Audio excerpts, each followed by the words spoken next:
ሰላም ጤና ይስጥልን እጅጉን የተወደዳችሁና የተከበራችሁ የአዲስ ስፖርት ቤተሰቦቻችን እንደምን አላችሁልን? ከእናንተው ከሆነው ከአዲስ ስፖርት የዩቲዩብ ቻናላችን አዳዲስ ስፖርታዊ ጉዳዮችን ልናካፍላችሁ መጥተናል። ለተከታዮቹ ደቂቃዎች ከእናንተ ጋር ስንቆይም ከሀገር ውስጥና ከውጪ ያልተሰሙ አዳዲስ ስፖርታዊ ጉዳዮችን በዛሬ ፕሮግራማችን ላይ ያካተናል። እናንተም ሀሳብ አስተያየቶቻችሁን ኮሜንት ቦክስ ላይ እያሰፈራችሁልን ከኛ ጋር እንድትቆዩ የተለመደ የአክብሮት ግብዣችን ነው። በዛሬ ፕሮግራማችን የተለያዩ ርዕሰ ጉዳዮችን እናነሳለን። ትላንትና የክለቦች ዓለም ዋንጫ ተደርጓል። በተለይ ደግሞ ኢንተር ማያሚ ከፓሪስ ሳን ዠርመን ከዛ በተጨማሪ ባየር ሚኒክም እንዲሁ ጨዋታ ነበረውና ወደ ቀጣዩ ዙር ያለፉ ቡድኖች ትናንትና ተለይተው ታውቀዋል። የእነሱን የጨዋታ ጉዳዮችን እንመለከታለን። ትልልቆቹን የአውሮፓ ክለቦች የተመለከቱ ደግሞ እጅግ በርከት ያሉ የዝውውር ጉዳዮችን እየተመለከትን እንገኛለን። የእነሱንም የዝውውር ጉዳዮች በተለይ ከአርሰናል፣ ከማንቸስተር ዩናይትድ፣ ከማንቸስተር ሲቲ፣ ቸልሲ፣ ሊቨርፑል፣ ሪያል ማድሪድ፣ ባርሴሎና ሌሎችም የአውሮፓ ታላላቅ ክለቦችን የተመለከቱ በርከት ያሉ የዝውውር ጉዳዮችን እየሰማን ነው የምንገኘው። እነሱን ጉዳዮች ደግሞ እያነሳሳን ቆይታን እናደርጋለን። እናንተም ሀሳብ አስተያየቶቻችሁን ኮሜንት ቦክስ ላይ ያጋራችሁን ቪዲዮአችንን ላይክ ቻናላችንን ደግሞ ሰብስክራይብ እያደረጋችሁ ከኛ ጋር ቆይታን እንድታደርጉ ነው በአክብሮት የምጋብዘው። ፉአድ ባህሩ ፕሮግራሙን እየመራው ከእናንተ ጋር ቆይታን አደርጋለሁ። እስከ ፕሮግራማችን ፍጻሜ ድረስ አብራችሁኝ ቆዩ። ከመሸጋገሪያ በኋላ በቀጥታ ወደ ዛሬ ፕሮግራማችን የምናመራ ይሆናል።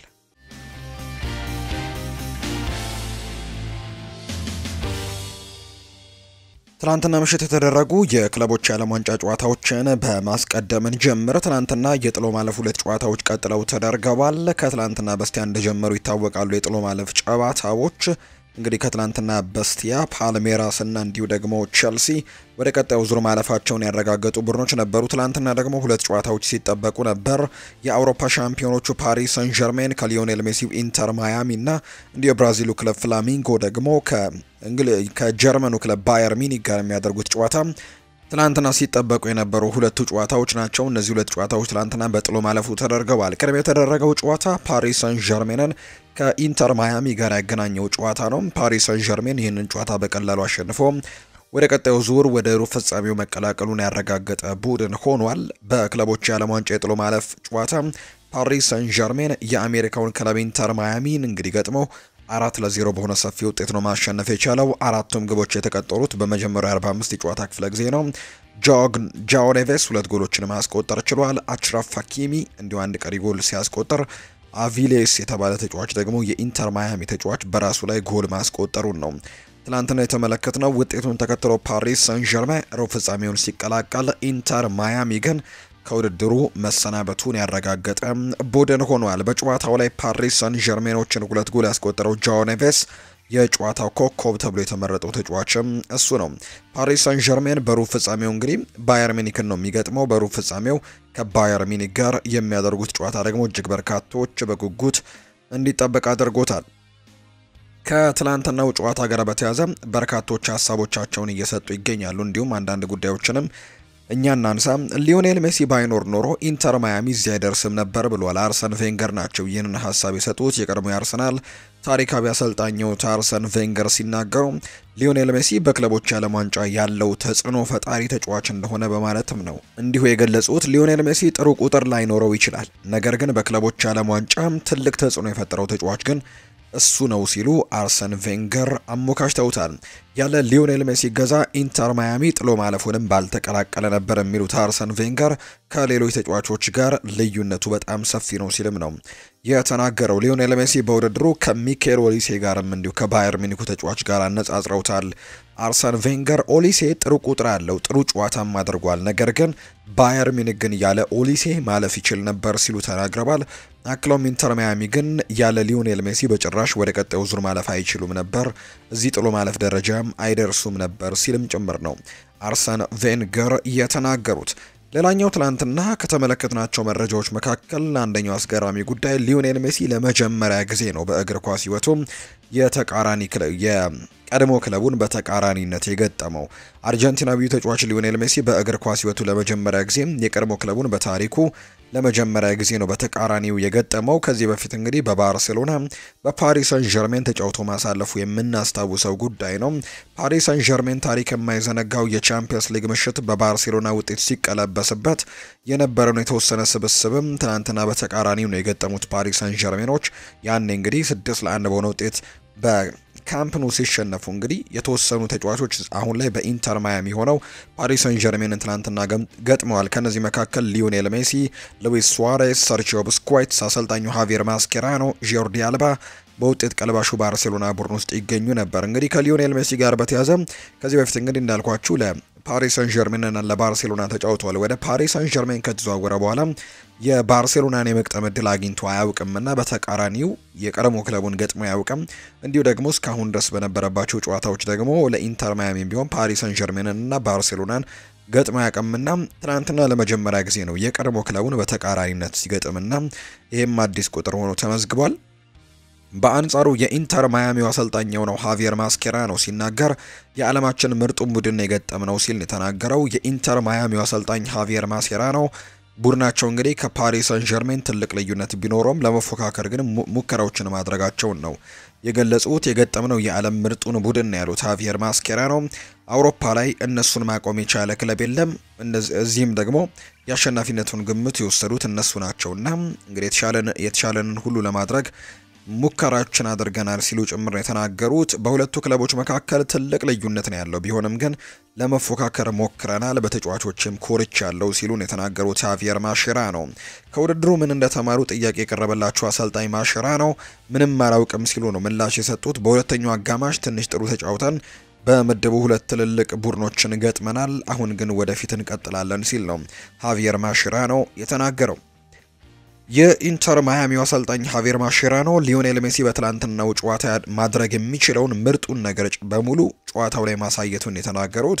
ሊዮኔል ሜሲ አስደናቂ ጨዋታን ያደረገው ያሉት አሰልጣኙ በሁለተኛው አጋማሽ በነበሩን አጋጣሚዎች እሱ ሊያደርገው የሚችለውን ምርጥ ነገር በሙሉ አይተናል ሲሉ ምን የተናገሩት። እሱ አሁን ላይ 38 ዓመቱ ነው፣ ነገር ግን ሰዎች አሁንም እሱን ለማየት ትኬት መቁረጣቸውን ቀጥለዋል። ይህ እሱ ሊሰጠን የሚችለው ትልቁ ዋጋ ነው ሲልም ነው ሃቪየር ማስኬራኖ ጭምር የተናገሩት። በአንጻሩ የፓሪስ ሰን ዠርሜን ዋና አሰልጣኝ የሆኑት ሉዊስ ኤንሪኬ ቡድናቸው ባስመዘገበው ድል ደግሞ ደስተኛ መሆናቸውን የገለጹት። ጨዋታው በጥሩ ሁኔታ ነው የጀመርነው ያሉት ኤንሪኬ ኳስን ተቆጣጥረናል፣ በቂ የግብ ዕድሎችንም ፈጥረናል ነው ያሉት። በሁለተኛው አጋማሽ ተቀዛቅዘን ነበር፣ ግብ ሊያስቆጥሩብን ይችሉም ነበር፣ ነገር ግን ደስተኛ ነኝ ሲሉም ተደምጠዋል። በሁሉም ተጫዋቾች ደስተኛ ነኝ፣ ይህ እግር ኳስ ነው፣ እንደ ሁልጊዜም ራሳችንን ማሻሻል አለብን ሲልም ነው ሉዊስ ኤንሪኬ ትላንትና የተናገረውና ኢንተር ማያሚ በፓሪስ ሰን ዠርሜን 4-0 ተሸንፎ ከውድድሩ ውጪ መሆኑ ተረጋግጧል። ሌላኛው ምሽት ላይ በተደረገው ጨዋታ ደግሞ ባየር ሚኒክ ከሩብ ፍጻሜውን የተቀላቀለበትን ጨዋታ ውጤት ነው ያስመዘገበው። በክለቦች የዓለም ዋንጫ ባየር ሚኒክ ከብራዚሉ ክለብ ፍላሚንጎ ጋር ያደረጉት ጨዋታ 4-2 በሆነ ውጤት ነው ማሸነፍ የቻሉት። እንግዲህ ፍላሚንጎ በቅርቡ ከአርሰናል ወደዚህ ክለብ የተቀላቀለ አንድ ተጫዋች እንዳለ ይታወቃል። ጣሊያናዊው ጆርጂኒዮ ፍላሚንጎ ነው የሚገኘው። የባየር ሚኒክን የማሸነፊያ ግቦች ሃሪ ኬን ትናንትና 2 ጎሎችን ማስቆጠር ሲችል ሊዮን ጎሬትስካና ፑል ጋር ደግሞ በራሱ ጎል ላይ ማስቆጠር የቻሉበት አጋጣሚ ነው የተመለከትነው። በዚህም ባየር ሚኒኮች 4 ጎሎች አግኝተዋል። የፍላሚንጎን 2 ግቦች ደግሞ ጌርሰንና ጆርጂኒዮ በፍጹም ቅጣት ምት ያስቆጠረ ተጫዋች እንደሆነ ትላንትና ተመልክተናል። ውጤቱን ተከትሎ ባየር ሚኒክ ሩብ ፍጻሜውን መቀላቀሉን ያረጋገጠ ቀጣዩ ቡድን ሆኗል። ፍላሚንጎ ደግሞ ከውድድሩ የተሰናበተ ቡድን ሆኗል። በሩብ ፍጻሜው ትላንትና 2 ጨዋታዎች ያሸነፉት የአውሮፓ ኃያላን ክለቦች ባየር ሚኒክ ከፈረንሳዩ ክለብ ፓሪስ ሰን ዠርሜን ከ5 ቀናት በኋላ ጨዋታቸውን እንደሚያደርጉ ነው የወጣላቸው መርሃ ግብር የሚያሳየው። የክለቦች የዓለም ዋንጫ ዛሬም ቀጥሎ ይደረጋል። ዛሬም በ2 ጨዋታዎች ነው የክለቦች የዓለም ዋንጫ የሚቀጥለው። ኢንተር ሚላን ከፍሎሚኔንሴ ጋር የሚያደርጉት ጨዋታ ምሽት 4 ሰዓት ላይ የሚደረግ መርሃ ግብር ነው። ይሄ የዛሬ ቀዳሚው ጨዋታ ነው። ሌላኛው ጨዋታ ደግሞ ሌሊት 10 ሰዓት ላይ የሚደረገው መርሃ ግብር ነው። ማንቸስተር ሲቲን ከሳዑዲ አረቢያው ክለብ አልሂላል ጋር ያገናኛል። ይህ ጨዋታ በጉጉት እየተጠበቀ የሚገኝ ጨዋታ ነው። የአልሂላል ተጫዋቾች ማንቸስተር ሲቲን እንደማይፈሩ ተናግረዋል። ማንቸስተር ሲቲ በዚህ ውድድር ላይ ማለትም በክለቦች የዓለም ዋንጫ ብቸኛው ቡድን ነው ሁሉንም የምድብ ጨዋታዎች ያሸነፈ ወይም 9 ነጥቦችን ሰብስቦ ወደ ቀጣዩ ዙሪያ ያለፈ ብቸኛው ቡድን ነው። ከአልሂላል ጋር ጨዋታቸውን ያደርጋሉ። የአልሂላል ተጫዋቾች በተለይም በፕሪሚየር ሊግ የምናውቀው ሩበን ኔቬስ፣ ከዛ በተጨማሪ አምበሉ ሳሌም አልዳውሳሪ ከዛ በተጨማሪ አሰልጣኙም ደግሞ የአውሮፓ ቻምፒየንስ ሊግ የፍጻሜ ተፋላሚ የነበሩት የኢንተር ሚላኑ አሰልጣኝ ኢንዛጊ ናቸውና አስቴታቸውን እየሰጡ ነበር። ይሄ ጨዋታ እንግዲህ ጠንከር ያለ ግጥሚያ እንኳን ሊሆን ቢችልም ነገር ግን ማንቸስተር ሲቲን እንደማይፈሩና ሪያል ማድሪድ ላይ እንዳደረግነው ሁሉ እዚህ ጨዋታ ላይም ለማድረግ ዝግጁ ነን ሲሉ ነው የተናገሩት። ዛሬ ማንቸስተር ሲቲ ከአል ሂላል ሌሊት 10 ሰዓት ላይ ጨዋታቸውን ያደርጋሉ። ከዛ ቀደም ብሎ ግን ኢንተር ሚላንና ፍሉሚኔንሴ የሚያደርጉት መርሃ ግብር በጥሎ ማለፍ ጨዋታዎች ዛሬ የሚደረጉ መርሃ ግብሮች ናቸው። አሁን ደግሞ ክለቦችን የተመለከቱ አንዳንድ ስፖርታዊ ጉዳዮችን እናንሳ። ቶማስ ፓርቴ ከአርሰናል ጋር ይለያያል። የሰሜን ለንደኑ ክለብ አርሰናል ከጋናዊው የመሃል ሜዳ ተጫዋች ከሆነው ቶማስ ፓርቴ ጋር ለመለየት ከውሳኔ ደርሰዋል። ቶማስ ፓርቴ ዛሬ ከአርሰናል ጋር ያለው ኮንትራክት ሲጠናቀቅ በነፃ ዝውውር ክለቡን እንደሚለቅን የተረጋገጠው አርሰናል ለወራት የቶማስ ፓርቴን ኮንትራክት ለማራዘም ቢነጋገሩም ሊሳካ ባለመቻሉ ለመለየት መወሰናቸውን የተዘገበው የ32 ዓመቱ የመሃል ሜዳ ተጫዋች የሆነው ቶማስ ፓርቴ የተወሰነ ጊዜ በኋላ ስለ ቀጣይ ማረፊያው እንደሚወስን ነው እየተነገረ የሚገኘው። በርከት ያሉ ፈላጊዎች አሉ ከሳዑዲ አረቢያ፣ ከጣሊያን፣ ከዛ በተጨማሪ ደግሞ ከስፔን የቀድሞ ክለቡ አትሌቲኮ ማድሪድ እና ባርሴሎና የማስፈረም ፍላጎት እንዳላቸው ተመልክተን ነበርና ተጫዋቹ ወዴት ያመራል በቀጣይ የሚወሰን ይሆናል። ከአርሰናል ጋር ግን እንደሚለያይ ነው ይፋ የተደረገው። ከዛ በተጨማሪ ግን አርሰናሎች ለዚህ ተጫዋች ደግሞ ተተኪ የሚሆኑ ለጊዜያዊ መፍትሄ የሚሆን ተጫዋች ማምጣታቸውን እናስታውሳለን። ክሪስቲያን ኖርጋርድን ከብሬንትፈርድ ማምጣታቸው የሚታወስ ነው። እንዲሁ ደግሞ ማርቲን ዙቤሜንዲንም ደግሞ ለረጅም ጊዜ በዛ ቦታ ላይ ማገልገል ይችላልና ቶማስ ፓርቴ ጋር ግን አርሰናሎች ይለያያሉ። በእርግጥ የቶማስ ፓርቴ መልቀቅ ለቡድኑ የተወሰኑ እንግዲህ ችግሮች ሊፈጥር እንደሚችል ወይም ደግሞ የተወሰኑ ነገሮችን ሊቀንስ እንደሚችል ይታመናል። ቶማስ ፓርቴ በዘንድሮው የውድድር ዓመት ለአርሰናል ጥሩ ግልጋሎቶችን መስጠት ችሏል። ከዛ በተጨማሪ ደግሞ ለመጀመሪያ ጊዜ ነው ማለት ይቻላል ከጉዳት ነፃ ሆኖ ሙሉ የውድድር ዓመቱን ለአርሰናል ማገልገል የቻለውና ጥሩ ጊዜያቶችን በአርሰናል ቤት ማሳለፍ ችሏል። ነገር ግን ጉዳቱ በአንዳንድ የውድድር ዓመታቶች ላይ ችግር ሆኖበት እንደነበር እናስታውሳለን። ዘንድሮ ግን የተሻለ እንቅስቃሴን በአርሰናል ቤት ማሳየቱን እናስታውሳለን እና አርሰናሎች ይህንን ተጫዋች እንግዲህ ማጣታቸው ነው እየተገለጸ የሚገኘው። ሌላኛው አርሰናል የተከላካይ ስፍራ ተጫዋች ለማስፈረም እንቅስቃሴ ማድረጉን ቀጥሏል። አርሰናል ለክሪስቲያን ሞስኩዌራ 15 ሚሊዮን ዩሮ ያቀረበው ጥያቄ ባለፈው አርብ በቫሌንሲያ ውድቅ መደረጉ የሚታወስ ነው። አርሰናሎች እንግዲህ አዲስ ከ20 እስከ 25 ሚሊዮን ዩሮ አካባቢ የሚያቀርበው ጥያቄ በቫሌንሲያ እሽታ እንደሚያስገኝላቸው ተስፋ አድርገዋል። በተጨማሪም ከተጫዋቹ ብቃቱ ደስተኛ ከሆኑ በቦነስ መልክም ከ3 እስከ 5 ሚሊዮን ዩሮ እንደሚጨምሩም ጭምር ነው የተለያዩ መረጃዎች እያጋሩ የሚገኙትና አርሰናል እንግዲህ ክሪስቲያን ሞስኩዌራን ለማስፈረም በንቃት እየተሳተፈ ነው የሚገኘው። ከተጫዋቹ ጋር በግላዊ ጉዳዮች ላይ ሙሉ ከስምምነት እንደደረሱ የሚያሳዩ ሪፖርቶች ይወጣሉ። አርሰናል ከ20 ሚሊዮን ዩሮ በላይ በሆነ ክፍያም ስምምነቱን እንደሚያጠናቅቅ ነው ተስፋ እንዳደረገ ፋብሪዚዮ ሮማኖ መረጃውን እያጋራ የሚገኘው። የስፖርቲንግ ሊዝበኑ ፕሬዝዳንት ቫራንዳስ ይናገራሉ። እንግዲህ ከቪክተር ዮከርሽ ጋር በተያያዘ አሁንም ውዝግቦች እንደቀጠሉ ነው የሚገኙት። የዚህ ተጫዋች እንግዲህ ማረፊያም እስካሁን ይፋ አልተደረገም። አርሰናል የተሻለ ቀረበት እንዳለው ግን እየተገለጸ ይገኛልና የስፖርቲንግ ሊዝበኑ ፕሬዝዳንት ግን ዋጋውን በጭራሽ እንደማይቀንሱት ነው አሁንም እየተናገሩ የሚገኙት። ዋጋውን በጭራሽ አልናገረም፣ ምክንያቱም ተጫዋቹ ምን ያክል እንደሆነ ጠንቅቆ ያውቃል።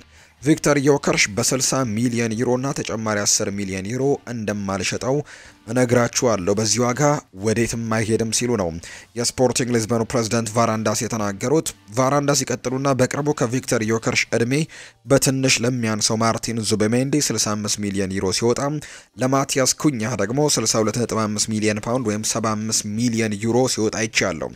እኛ ደግሞ የምናወራው በአሁኑ ሰዓት ዓለማችን ላይ ካሉ ምርጥ አጥቂዎች ውስጥ አንዱ ስለሆነው ነው። ቪክተር ዮከርሽ ነው። ክለቡን ይለቃል፣ ነገር ግን በትክክለኛ ዋጋ ከሆነ ብቻ ነው የምንሸጠው ሲሉ ተናግረዋል። ተጫዋቹ ግን አንድ ሀሳብን ሰጥቷል። በስፖርቲንግ ሊዝበን ቤት እንግዲህ ዘንድሮ ከዚህ በኋላ ማገልገል እንደማይፈልግና መጫወት እንደማይፈልግ በይፋ ተናግሯል። ክለቡን መልቀቅ ብቻ ነው በዚህ ሰዓት እንደሚፈልግ እየተናገረ የሚገኘውና ፕሬዝዳንቱና እንግዲህ ተጫዋቹ አሁንም ሰጣ ገባ ውስጥ መግባታቸው እንደቀጠለ እንደሆነ ዘገባዎች እየጠቆሙ ይገኛሉ።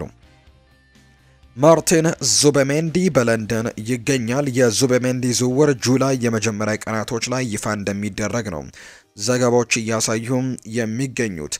ሮድሪጎ ጉዳዩ አጠራጣሪ ሆኗል። ነገር ግን ከክለቡ ግን እስካሁን ምንም አይነት ጥያቄ እንዳልቀረበ ነው እየተረጋገጠ የሚገኘው። የማድሪድ ባለስልጣናት የሚያምኑት ውሳኔው የተጫዋቹ እንደሆነ ነው። ያንን ደግሞ ግልጽ ማድረግም አለበት። የመጀመሪያው ተሰላፊ ሆኖ እንደማይጫወትም ተነግሮታል በማድሪድ ቤት። ስለዚህ የመልቀቅ እድል ይኖረዋል። ይህንንም ጥያቄ ላይ ያቀርብ እንደሚችል ነው እየተነገረ የሚገኘው።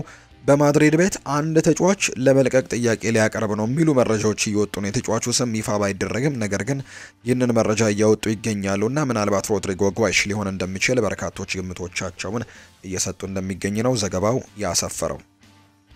ማንቸስተር ዩናይትድን ደግሞ እንመልከት። ማንቸስተር ዩናይትድ አሁንም ቢሆን ከብሬንትፈርድ ጋር ያለማቋረጥ ግንኙነት እያደረጉ ወይም ንግግሮችን እያደረጉ እንዳለ እየሰማን ነው። በተለይ ፋብሪዚዮ ሮማኖ ትላንትና በእሁድ መረጃዎቹ ሲያጋራ ዛሬ እሁድ ቢሆንም ማንቸስተር ዩናይትድና ብሬንትፈርድ ግን ያለማቋረጥ ንግግሮችን እያደረጉ ነው ሲል ሀሳቡን ሰጥቷል። ከትላንትና በስቲያ በነበረው ደግሞ ሀሳቡን እኛም ገልጸንላችሁ ነበር። እንግዲህ ብሬንትፈርዶች ማንቸስተር ዩናይትድ ያቀረበውን ሁለተኛ ዙር ጥያቄ ውድቅ እንዳላደረጉትም ፋብሪዚዮ ሮማኖ መግለጹ ይታወሳልና አሁንም የዚህ ተጫዋች ዝውውር ጉዳይ እንደቀጠለ ነው የሚገኘው። ፋብሪዚዮ ሮማኖ ማንቸስተር ዩናይትዶች በዚህ ተጫዋች ላይ አሁንም ንግግሮችን እያደረጉ ነው። ዩናይትድም ዝውውሩን ለመፈጸም በጣም በትልቅ የራስ መተማመን ላይ እንደሆኑ ጭምር ነው ፋብሪዚዮ ሮማኖ በብራያን ኤምቤሞ ዝውውር ጉዳይ ላይ ሀሳቡን ያጋራው። ጄጄ ጋብሪኤል በማንቸስተር ዩናይትድ ለመቆየት ወስኗል። ከማንቸስተር ዩናይትድ ጋር እንደሚለያይ ሲነገር የነበረው የ14 ዓመቱ ባለተሰጥኦ አጥቂ በማንቸስተር ዩናይትድ እንደሚቆይ ነው የተረጋገጠው። እንግዲህ ካሪንግተን ውስጥ ከሚገኙ በጣም ባለተስፈኞች መካከል አንደኛው እንደሆነ ይነገራል። ጄጄ ጋብሪኤል የካሪንግተኑ ተስፈኛ በክለቡ ለመቆየት የሚወሰነው ከጄሰን ዊልኮክስ እና ከማታር ግሬቭስ ጋር እየተደረገ ወሳኝ ስብሰባ ላይ መሆኑ ተነግሯል። አመራሮቹ ለተጫዋቹ እድገት ያላቸው ተስፋ ጋብሪኤል በማንቸስተር ዩናይትድ መቀጠሉ ከሁሉ የተሻለ መንገድ እንደሆነ ገልጸውለታል። ተስፈኛው የካሪንግተኑ ታዳጊ ጄጄ ጋብሪኤል በማንቸስተር ዩናይትድ ቤት እንግዲህ አዲስ የረጅም ጊዜ ውልም ሊፈርም ነው። ምንም እንኳን በርካታ የአውሮፓ ታላላቅ ክለቦች ይህንን ተስፈኛ ታዳጊ ተጫዋች ለማስፈረም ፍላጎት ቢኖራቸውም ተጫዋቹ ግን በማንቸስተር ዩናይትድ ለመቆየት ነው ውሳኔ እንደሰጠ የሚያሳዩ ሪፖርቶች የወጡት። በመሆኑም ስምምነቱ እንግዲህ በመጨረሻው ደረጃ ላይ ሲሆን እንደተለመደው ግን ለተጫዋቹ መቆየት ጄሰን ዊልኮክስ በጣም ከፍተኛ የሚባል አስተዋጽኦን አድርገዋል። ይህ ተጫዋች በርካቶች ወደፊት ኮከብ ይሆናሉ ተብለው ከሚጠበቁት ተጫዋቾች ተርታ ይመደቡታልና ማንቸስተር ዩናይትድ ይህንን ተስፈኛ ታዳጊ በቡድናቸው ለማቆየት መቻላቸው ትልቅ እድል እንደሆነ ጭምር ነው የሚነገረው። በዛሬው ዕለት አንድ ዝውውር ይፋ ይደረጋል ተብሎ ይጠበቃል። በጥር የዝውውር መስኮት ወደ ማንቸስተር ዩናይትድ ለመቀላቀል የተስማማው ዲየጎ ሊዮን ዝውውሩ በዛሬው ዕለት ሙሉ ለሙሉ ለመጠናቀቅም ቤተሰቦቹን ተሰናብቶ ወደ እንግሊዝም በረራ እንደጀመረ የሚያሳዩ ሪፖርቶች ናቸው የወጡት። በተጨማሪ ማንቸስተር ዩናይትድ የዲየጎ ሊዮንን ዝውውር በዛሬው ዕለትም ይፋ ለማድረግ እቅድ እንደያዙ ጭምር የሚያሳዩ መረጃዎች ናቸው የወጡት። ቲሞቲ ፎንሱሜንሳህ ይናገራል። እኔ ምንጊዜም ቢሆን የማንቸስተር ዩናይትድ ደጋፊ ነኝ። ምንጊዜም ቢሆን ዩናይትድን ስቀላቀል 16 ዓመቴ ነበር። ክለቡን የለቀኩት ደግሞ በ23 ዓመቴ ነው። በዚህ ክለብ ውስጥ ብዙ ጥሩ ጊዜያቶችን ማሳለፌን አስታውሳለሁ። በተለይ ደግሞ በመጀመሪያው ውድድር ዓመቴ ዋንጫዎችን ማሸነፍ ችዬ ነበር። ሁላችንም የማንቸስተር ዩናይትድ ታሪክ ምን እንደሆነ እናውቃለን። አንዳንዳችን ማንቸስተር ዩናይትድ ማለት ምን ማለት እንደሆነ እናውቃለን እያንዳንዳችን ሲል ጭምር ነው ቲሞቱ ፎንሱሜንሳህ ሀሳቡን እየሰጠ የሚገኘውና ማንቸስተር ዩናይትድ አሁንም ትልቁ ክለብ ነው ሲልም ጭምር ነው ፎንሱሜንሳህ ሀሳቡን እየሰጠ እንደሚገኝ መረጃዎቹ የወጡት። ቸልሲን እየተመለከቱ መረጃዎችን ደግሞ ወደ እናንተ እናድርስ ውድ ቤተሰቦቻችን። ከቸልሲ ጋር በተያያዘ ቸልሲ ትላንትና ተጫዋች ለማስፈረም ከስምምነት ደርሷል። የምዕራብ ለንደኑ ክለብ ቸልሲ ብራዚላዊውን የፊት መስመር ተጫዋች ዣኦ ፔድሮን ነው ከብራይተን ለማስፈረም ከስምምነት መድረሳቸው ይፋ የተደረገው። የ23 ዓመቱ የፊት መስመር ተጫዋች ዣኦ ፔድሮ በቸልሲና በኒውካስል ዩናይትድ በተለይ ኒውካስል ዩናይትዶች ቀደም ብለው ነበር ይህንን ዝውውር ለማጠናቀቅ ሙከራዎችን ሲያደርጉ እንደነበር የተመለከትነው። ነገር ግን ቸልሲ ይህንን ዝውውር ለመፈረም ወይም ደግሞ ለመፈጸም ከስምምነት ደርሷል። ቸልሲ ለጃኦ ፔድሮ ዝውውርም 50 ሚሊዮን ፓውንድ እንደሚያወጡ ሲገለጽ ተጫዋቹ የ6 ዓመታት ውልም እንደሚፈረም ነው የተዘገበው። ተጫዋቹ በውድድር ዓመቱ ለብራይተን 30 ጨዋታዎችንም ሲያደርግ 10 የፕሪሚየር ሊግ ጎሎችን አስቆጥሮ ደግሞ 6 ደግሞ አመቻችቶ ማቀበል የቻለበትን የውድድር ዓመትን ያሳለፈውና በቀጣይ ቸልሲን እንደሚቀላቀል ተረጋግጧል። በቀጣይ ወደ አሜሪካ እንግዲህ ያመርቷል። ትላንትና ከብራዚል የሕክምና ምርመራውን እዛው አድርጎ በዓለም ክለቦች ዋንጫ ጨዋታ ላይ ደግሞ ሊሳተፍ እንደሚችል በሩብ ፍጻሜው ላይ 3 ተጫዋቾች እንግዲህ ማካተት ስለሚቻል ምናልባት ያኔ ከሚያካትቷቸው 3 ተጫዋቾች መካከል አንዱ እንደሚሆን ነው እየተገለጸ የሚገኘው። ጃኦ ፔድሮ የቀጣዩ የቼልሲ ተጫዋች እንደሚሆን የተገለጸው። ሞይስ ካይሴዶ በሩብ ፍጻሜው ከፓልሜራስ ጋር ስለሚያደርጉት ጨዋታ ይናገራል። በእርግጠኝነት ከባድ ጨዋታ ይሆናል፣ ነገር ግን ቡድኑ ለኛ ጠቃሚ ጨዋታ ስለሚሆን ጠንክሮ ይሰራል። ከባድ ይሆናል፣ ነገር ግን ለመዘጋጀት ጥቂት ቀናቶች ያሉን። እናም ከቤኔፊካ ጋር እንዳደረግነው ለዚያ ጨዋታም እንዘጋጃለን። እናም ደግሞ በአስተማማኝ ሁኔታ ማሸነፍ እንችላለን ሲልም ጭምር ነው ሞይ ካይሴዶ ሀሳቡን እየሰጠ የሚገኘው በተለይ ከሩብ ፍጻሜው ጨዋታ ጋር በተያያዘ። የጄሚ ባይኖ ጌቲያንስን አንዳንድ ጉዳዮች እናንሳ። የቼልሲ አዲሱ ፈራሚ እንደሆነ ይታወቃል። በአንድ ለአንድ ግንኙነቶች ጊዜ ተጫዋቾችን አታሎ ለማለፍም የተዋጣለት ተጫዋች እንደሆነ ይገለጻል። ይህ ተጫዋች ኤንዞ ማሬስካ ከሚፈልጋቸው የክንፍ ተጫዋቾች መካከልም አንዱ እንደሆነ ነው የሚነገረው። ጆ ሺልድስ ጊተንስን በ14 ዓመቱ ወደ ማንቸስተር ከተማ እንዳመጣው ይነገራል እና ባህሪና አመለካከቱን በደንብ ያውቀዋል። ኤንዞ ማሬስካ ደግሞ በሲቲ የአካዳሚ ቡድን ውስጥም ይህንን ተጫዋች አሰልጥኖታል። ከጆርጅ በ18 ወራት ብቻ ቢበልጥም እንግዲህ 40 ቡንደስሊጋ ጨዋታዎችን ጀምሯል። እናም ደግሞ ወደ ፕሪሚየር ሊግ ጨዋታዎችም ለመግባት ለመጀመር የሚያስችል ልምድ እንዳለው ነው የሚነገረው። በተለይ የሱ የድሪብሊንግ ቁጥር ደግሞ በጣም ጥሩ ቁጥሮች እንደሆኑ ይገለጻል። በቡንደስሊጋ ከሚገኙት ምርጥ ተጫዋቾች መካከልም አንደኛው ነው። ይህ የማሬስካ ስርዓት ውስጥም ይስማማል። ኳሱንም በአስተማማኝ ሁኔታ እየገፋ የማጥቃት ሂደቱን ከፍ ያደርገዋል ተብሎ እንደሚጠበቅ ነው ዘገባዎች የሚያሳዩት። ኳስን በሚገባ ሹት እንደሚያደርግም ወይም እንደሚመታም ይነገራል። አሁን ካሉት የክንፍ ተጫዋቾች ደግሞ በበቂ ሁኔታ የሚያደርጉት አደገኛ ቦታዎች ላይ ሆኖ ኳሶችን ሹት ከሚመታቸው ኳሶች ወደ ጎልነት በመቀየር በቡንደስሊጋ ጥሩ ቁጥር ካላቸው ተጫዋቾች መካከል አንዱ እንደሆነ ነው የሚነገረው። ከዚህ በፊት ደግሞ ከኮል ፓልመር፣ ሮሚዮ ላቪያ እና ሊያም ዴላፕ ጋር በጋራ በመሆን ተጫውተዋል። እናም ይህ ደግሞ ለዝውውሩ ትልቅ ጥንካሬ ነው። እንግዲህ እነዚህ አይነት ጉዳዮችን ጄሚ ባይኖ ጌቲያን ስለ ቼልሲ ሊሰጣቸው እንደሚችል ነው እየተገለጸ የሚገኘው። ቼልሲ ሌላ አጥቂ መጨመር እንደሚያስፈልግ አሁንም እየተወያዩ ሲሆን፣ ነገር ግን የኒኮላ ጃክሰን ከቼልሲ መልቀቅ ላይ ይህ ጉዳይ ሊመሰረት እንደሚችል ነው በቶክ ስፖርት አምዱ ላይ ቤን ጃኮብስ መረጃውን ያጋራው። ቼልሲ በአጥቂ ስፍራ ላይ እንግዲህ ተጨማሪ ተጫዋቾችን ወደ ቡድናቸው ቢጨምሩ አልገረምም ያለው ደግሞ ፋብሪዚዮ ሮማኖ ነው። አሁንም አማራጮችን እየተመለከቱ ነው። እናም በሚወጡት ተጫዋቾች ሁኔታ ላይ ደግሞ ምን እንደሚፈጠር እናያለን።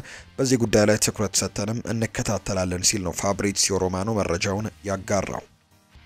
ሊቨርፑልን የተመለከቱ መረጃዎችን ደግሞ እናጋራችሁ። ስቴቨን ጄራርድ የፍሎሪያን ቨርትስ ምርጥ ቦታ 10 ቁጥር ነው ብሎ ያምናል። በግራ በኩል መጫወት እንደሚችል አውቃለሁ። ይህ ልጅ ግን 10 ቁጥር ላይ ቢጫወት በጣም በትልቁ ግልጋሎት መስጠት ይችላል። ይህ ልጅ ጎሎችን ያስቆጥራል፣ የመጨረሻዎቹን ማለፊያዎችንም ማድረግ ይችላል። አዎ በጣም ጎበዝ ተጫዋች እንደሆነም አውቃለሁ። ይህ ልጅ ሁሉንም ሳጥኖች እንግዲህ በደንብ ይዞ መጫወት የሚችል አይነት ተጫዋች ነውና ለሊቨርፑል በጣም ትልቅ ግልጋሎቶችን ይሰጣል ብዬ አስባለሁ ሲል ነው የቀድሞው የሊቨርፑል ሌጀንድ ስቴቨን ጄራርድ እየተናገረ የሚገኘው። ሊቨርፑል ለባርሴሎና ዲያዝን ለሽያጭ እንደማይቀርብ ከተናገረ በኋላ ሉዊስ ዲያዝ የአልናስር ከፍተኛ የግራ መስመር ኢላማ ሆኖ መቀጠሉ ነው እየተገለጸ የሚገኘው። አልናስር ከ85 ሚሊዮን ዩሮ በላይም ለማቅረብም ተዘጋጅተዋል። ዲያዝ ለባርሴሎና ክፍት ነበር፣ ነገር ግን ሳኡዲን ይመለከት እንደሆነ አሁንም ግልጽ አይደለም የሚሉ መረጃዎች ቤን ጃኮብስ እያወጣ እንደሚገኝ ነው የተገለጸው። አንዳንድ መረጃዎች እንደሚገልጹት ከሆነ ደግሞ በሳኡዲ ሪያድ የሚገኘው ሚዲያ አልናስር ሉዊስ ዲያዝን በ85 ሚሊዮን ፓውንድ ለማስፈረም ማቀዱን የሚያሳዩ ሪፖርቶች ደግሞ እየወጡ ይገኛሉ። የሊቨርፑሉ ሊቀመንበር የሆኑት ቶም ወርነር ስለ ፍሎሪያን ቨርትስ ይናገራሉ። አርኔ ስሎት ወደ ቡድኑ አንድ አዲስ ፊትን ማየት ፈልጎ ነበር። እናም ትክክለኛው ተጫዋች ቨርትስ እንደሆነ ባየነው ነገር እናም ደግሞ በሰራነው ጥናት ተመለከትን። ዝውውሩ ትክክለኛ ውሳኔ እንደሆነ አልተጠራጠርንም ነበር። እናም ፍሎሪያን ቨርትስን በዛ መልኩ ነው ያመጣነው ሲልም ነው ቶም ወርነር የተናገረው። የርገን ክሎፕ ይናገራሉ። በአሁኑ ሰዓት ከአንዳንድ የሊቨርፑል ተጫዋቾች ጋር ግንኙነቶች ላይ ነኝ። ለነሱ እንግዲህ በክለቡ ቤትም ነገሮች እንዴት እየሄዱ እንደሆነ ይነግሩኛል። ወደ መንገዱ መግባት አልፈልግም፣ ነገር ግን እኛ ጥሩ ግንኙነት አለን። ከዚህ በፊት በነበረው ነገር ላይ አልተሳተፍኩም፣ ነገር ግን በእነሱ በጣም እኮራለሁ። ሊቨርፑል በድጋሚ ዋንጫ አሳክቶ ማየትም ያ በጣም ስሜታዊ ያደርጋል ሲልም ነው የርገን ክሎፕ የተናገሩት። ቶም ወርነር ስለ አርኔ ስሎት ሲናገሩም አርኔ ስሎትን ስናገኘው አንድ ትልቅ እድል ነገር ነበር ያየነው። እናም አርኔ ስሎት ከዚህ በፊት ድንቅ ነበር። ከዚህ በፊትም ይህንን ነገር ብየዋለሁ። እሱ በጣም የተረጋጋና ቀጣዩ ክሎፕና ጋርዲዮላ ለመሆንም የሚሞክር ሰው እንደሆነ አውቃለሁ።